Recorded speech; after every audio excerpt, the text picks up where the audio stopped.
ଜାତୀୟ ଗଣମାଧ୍ୟମ ଦିବସ ପାଳିତ କୃତ୍ରିମ ବୁଦ୍ଧିମତ୍ତା ଲାଗି ପ୍ରଭାବିତ ହେବେନି ସାମ୍ବାଦିକ। କେନ୍ଦୁଝର ଜିଲ୍ଲା ପ୍ରଶାସନ କେନ୍ଦୁଝର ଦରବାର ହଲରେ ଜାତୀୟ ଗଣମାଧ୍ୟମ ଦିବସ ପାଳନ କରିଛି। ଉଲ୍ଲେଖଯୋଗ୍ୟ କି 1966 ମସିହା ନଭେମ୍ବର 16 ତାରିଖରେ ଦେଶରେ ପ୍ରେସ୍ କାଉନସିଲ ଅଫ୍ ଇଣ୍ଡିଆ ଗଠନ ହେଲା ପରଠୁ ଏହି ଦିନକୁ ଜାତୀୟ ଗଣମାଧ୍ୟମ ଦିବସ ରୂପେ ସରକାରୀ ଭାବେ ପାଳନ କରାଯାଉଛି। ଅବଶ୍ୟ ଏହା ପୂର୍ବରୁ ସାମ୍ବାଦିକତା ଗଣମାଧ୍ୟମ ଅନେକ ବାଟ ଆଗେଇ ସାରିଥିଲା।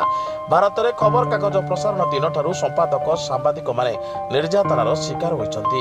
ବେଙ୍ଗଲ ଗେଜେଟ୍ ସମ୍ପାଦକ ହିକି ଦେଶରୁ ବିତାଡ଼ିତ ହୋଇଥିଲେ। ବ୍ରିଟିଶ ଶାସନ ସମୟରେ ପ୍ରଶାସନିକ ଦୁର୍ବଳତା ଘୋଡ଼ାଇବାକୁ ଅଫିସିଆଲ ସିକ୍ରେଟ ଆକ୍ଟ ଆସିଥିଲା। ଏହିପରି ପରମ୍ପରା ଆଜି ଯାଏଁ ଚାଲିଛି।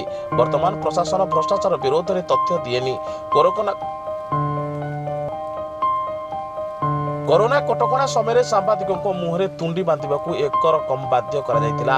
ତଥାପି କେନ୍ଦୁଝର କୋଭିଡ ହସ୍ପିଟାଲ ବାହାରେ ରୋଗୀ କେମିତି ଯାଇ ମରିଥିଲା ଏବଂ ମଶାଣିରେ କିପରି ଶବଦାହ ହେଉଛି ପର୍ଦ୍ଦାଫାଶ ହୋଇଥିଲା। ଯେଉଁମାନେ ଏହି ସମୟରେ ଏସବୁ ଘଟଣା ଲୋକଲୋଚନକୁ ଆଣି ପ୍ରଶାସନର ବାଟ ଦେଖାଇଥିଲେ ସେମାନେ ପ୍ରକୃତ ସାମ୍ବାଦିକ ରୂପେ ଗର୍ବ କଲାବେଳେ ପ୍ରଶାସନକୁ ଡରି ଚୁପ୍ ଥିବା ଲୋକେ ଆତ୍ମଗ୍ଲାନି ଘାଣ୍ଟି ହେଉଛନ୍ତି। ତେବେ ସାମ୍ବାଦିକତା ହେଲା ମହାନ କାର୍ଯ୍ୟ। ତେବେ ପ୍ରକୃତ କାର୍ଯ୍ୟ ନ କରି ସାମ୍ବାଦିକ ବୁଲାଇ ହେଉଥିବା ଲୋକଙ୍କ ଲାଗି এই ଜାତୀୟ ଗଣମାଧ୍ୟମ ଦିବସରେ ଆତ୍ମଚିରନ୍ତନର ଦିନ। ଏଥର ଏହି ଦିବସରେ କୃତ୍ରିମ ବୁଦ୍ଧିମତ୍ତା ଯୁଗରେ ଗଣମାଧ୍ୟମ ଶୀର୍ଷକ ରଖାଯାଇ ବିସ୍ତୃତ ଆଲୋଚନା ହୋଇଥିଲା। ସାମ୍ବାଦିକ ମାନବିକ ସମ୍ବେଦନଶୀଳତା ଆଧାରରେ ଖବର ପରିବେଷଣ କରିଥାଏ। ଏବେ ରୋବୋଟ କୃତ୍ରିମ ବୁଦ୍ଧିମତ୍ତା ଆଧାରରେ ସାଧାରଣ ଖବର ଓ ପାଣିପାଗ ଖବର କିଛି ଟିଭି ଚ୍ୟାନେଲରେ ପରିବେଷଣ କରୁଛନ୍ତି। ତେବେ ଏହି ରୋବୋଟକୁ ଖବର ନିଶ୍ଚିତ ମାନବ ଯୋଗାଇଥିବ। ତେଣୁ ଭବିଷ୍ୟତରେ ଏହି କୃତ୍ରିମ ବୁଦ୍ଧିମତ୍ତା ପ୍ରୟୋଗ ଏକ ଲାଇବ୍ରେରୀ ଓ ସର୍ଚ୍ଚ ଇଞ୍ଜିନ ପରି ହେବ। ପ୍ରକୃତ ଶିକ୍ଷିତ ଜ୍ଞାନୀ ସାମ୍ବାଦିକମାନେ ଏହାର ଭରପୁର ଫାଇଦା ଉଠାଇ ଗଣମାଧ୍ୟମର ଉନ୍ନତି କରିବେ। ନକଲି ଅଶିକ୍ଷିତ ଲୋକେ ଭୁଲ କପି କରା ଖବର ପଠାଇ ଧରା ପଡ଼ିବେ। ସେ ଲାଗି କୃତ୍ରିମ ବୁଦ୍ଧିମତ୍ତା ପ୍ରୟୋଗକୁ ନ ଡରି ସାମ୍ବାଦିକମାନେ ଏହାକୁ ଆହ୍ୱାନ ଭାବରେ ଗ୍ରହଣ କରିବା ଉଚିତ ହେବ। କେନ୍ଦୁଝର ଦରବାର ହଲରେ ହୋଇଥିବା ଏହି ପ୍ରେସରେ କାର୍ଯ୍ୟକ୍ରମରେ ଅତିରିକ୍ତ ଜିଲ୍ଲାପାଳ ଶ୍ରୀ ଯଦୁମଣି ମହଲା ସଭାପତିତ୍ୱ କରିଥିଲେ। ସେ ଗଣମାଧ୍ୟମର ଭୂମିକା ଅବଦାନ ସମ୍ପର୍କରେ କହିଥିଲେ। ଗଣତନ୍ତ୍ରର ଏକ ଅଭିନ୍ନ ଅଙ୍ଗ ହେଲା ସାମ୍ବାଦିକତା। ପ୍ରଶାସନର ସହଯୋଗ କରି ମାର୍ଗଦର୍ଶନ କରେ।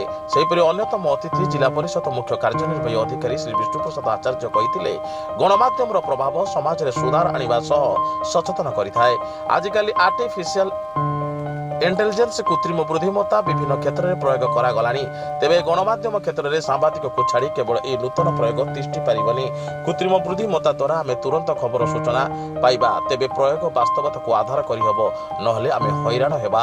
ରାସ୍ତା ସୂଚନା କୃତ୍ରିମ ବୁଦ୍ଧିମତ୍ତା ସୂଚନାରୁ ମିଳିବ, ହେଲେ ରାସ୍ତା ଜାମ୍ ଅଛି କି ସେସବୁ ସୂଚନା ଜଣେ ସାମ୍ବାଦିକ ହିଁ ସଠିକ୍ ଦେଇପାରିବ, ସେ କହିଥିଲେ।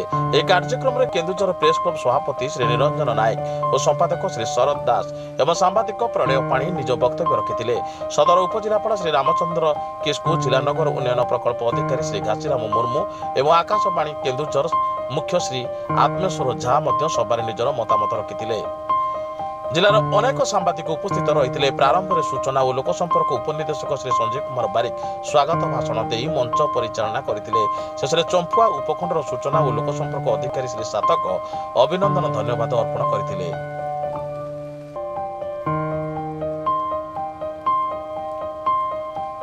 କେନ୍ଦୁଝର ଜିଲ୍ଲାରୁ ଅଭିମନ୍ୟୁ ବାରିକଙ୍କ ରିପୋର୍ଟ, ସାଇ ସତ୍ୟ ନ୍ୟୁଜ୍।